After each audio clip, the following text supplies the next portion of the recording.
Indie games such as Minecraft, Undertale, Cuphead, and Stardew Valley have garnered a considerable fan base over the years and have received a great deal of love from the gaming community. But what about smaller indie games?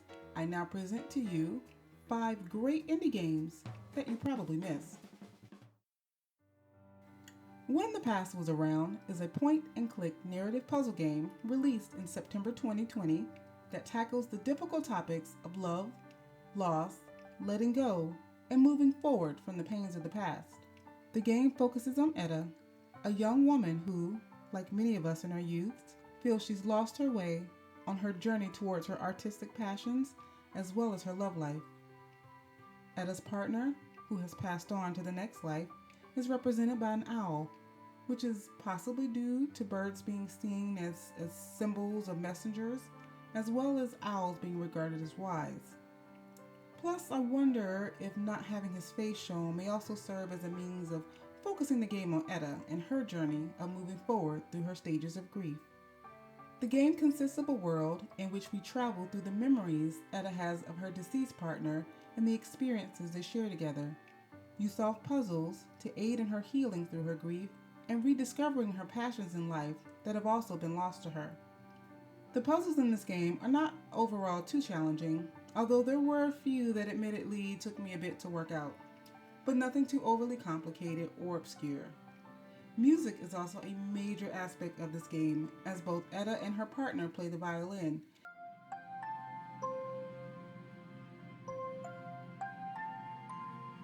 I am big on music and gaming, and I must say that the soundtrack of this game is so well done and adds a depth of emotion that really helps set the tone as you travel from location to location. And the hand-drawn art style is just beautifully done, and it really brings to life the characters and their emotion. When the Past Was Around is currently available on the PC, Nintendo Switch, PS4, and Xbox One.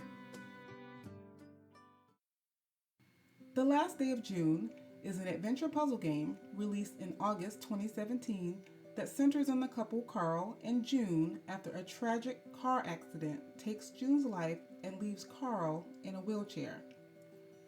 We follow Carl as he relives the memories of the accident and interacts with the neighbors in the town as he tries to change the events to prevent June's death.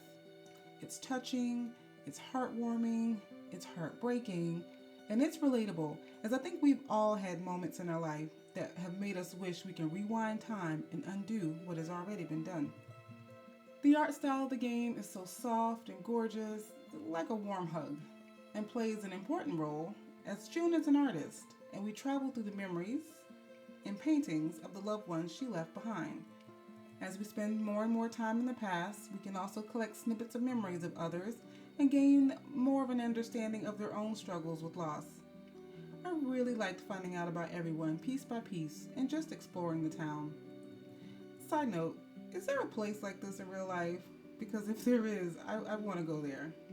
The gameplay is simplistic and not overly taxing, which allows for the player to focus on the story and not the mechanics of the game. There will be quite a bit of backtracking because in typical butterfly effect fashion, changing one thing affects another. And while it would have been nice to be able to skip through some of the cutscenes when you've seen them a time or two, it isn't too distracting from the game.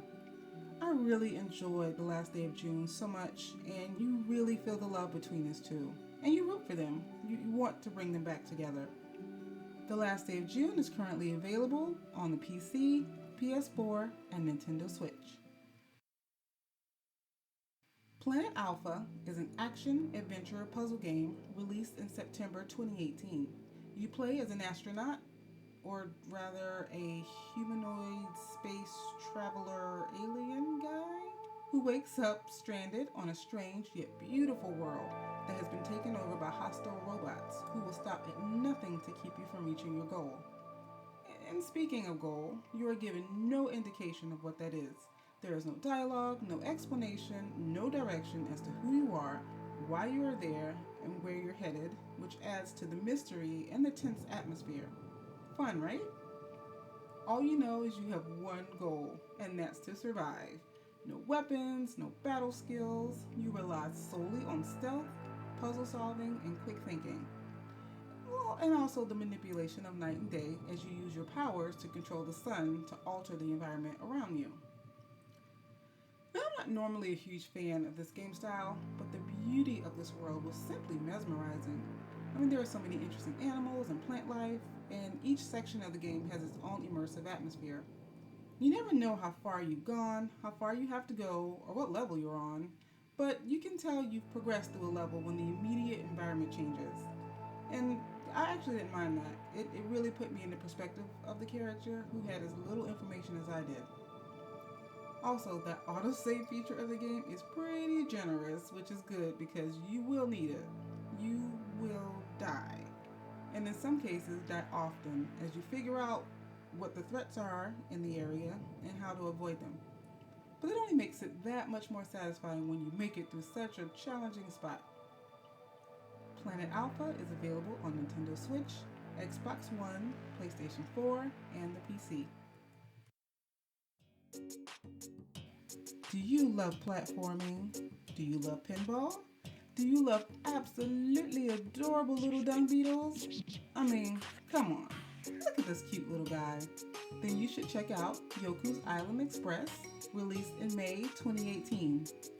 You take control of Yoku, who becomes the new postmaster on the island of Mokumana, and, in typical first day of work fashion, is tasked with saving the island from destruction after the island's deity, Mokuma, is attacked and is steadily losing strength. Now, I played this game equally excited by and intimidated by the pinball gameplay because pinball can be so unpredictable and you just end up flipping the flippers frantically out of frustration. and you'll do that sometimes in this game, but it doesn't overwhelm, and it's actually quite a fun challenge aspect of the game. You'll spend your time collecting fruit, exploring the island, and fulfilling requests from the island's quirky inhabitants. There are so many creatures to talk to, some with useful information, some with items, and some are just there for a quick laugh. I enjoyed the dialogue a lot. This game is so fun and colorful, and the map is pretty expansive. Initially, it's all covered in clouds, but the more you move from quest to quest, the more of the world opens up for you to see. And for you collectors out there, there's a bonus ending for finding the cute little wickerlings hidden along the way. It was pretty satisfying for me to 100% this game. Yoku's Island Express is available for the Switch, PC, Xbox One, and PlayStation 4. Okay, hear me out on this one. Flower is a game about a flower. Well, several flowers. Or more specifically, the power of flowers. Flower power, right? Moving on. It's an artistic adventure game released in 2009, but it's more focused on arousing positive emotions than being focused on game mechanics. And believe me, the game is beautiful. As you take control of a single flower petal and float along through a beautifully rendered world, you collect other petals along the way and bring the earth back to life. The music score provides such ambiance, and each piece elevates the atmosphere of the world you are in. This is contrasted with cutscenes of a world that has become laden with cars and buildings and the hustle and bustle of day-to-day life.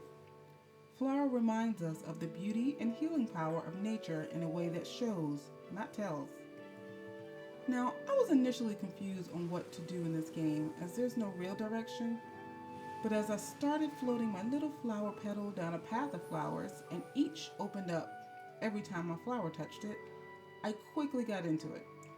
Different colors of flowers make their own unique sounds and produce different gameplay effects, and there are even secret flowers that, when all are collected, change the in-game world in more ways than one. And I must say, there's something satisfying when a section is complete and the wind sweeps through and the beauty is restored to the land. And 100%ing this game yields a nice surprise. If you are intrigued about visual art, you can check out Flower on the PlayStation 3, 4, PlayStation Vita, PC, or iOS. Well, that's that for today. Thank you all for joining me in this little journey through some great indie games. Did you miss any of these games? Please be sure to like this video and share it with others who might enjoy some of these hidden gems. Links to the game's websites are listed in the description. And please leave a comment down below if you've played any of these games. I'd like to know what you thought about them, or if you look forward to trying any of these games out. And with that, I am Journey, and I'll see you all on the next adventure.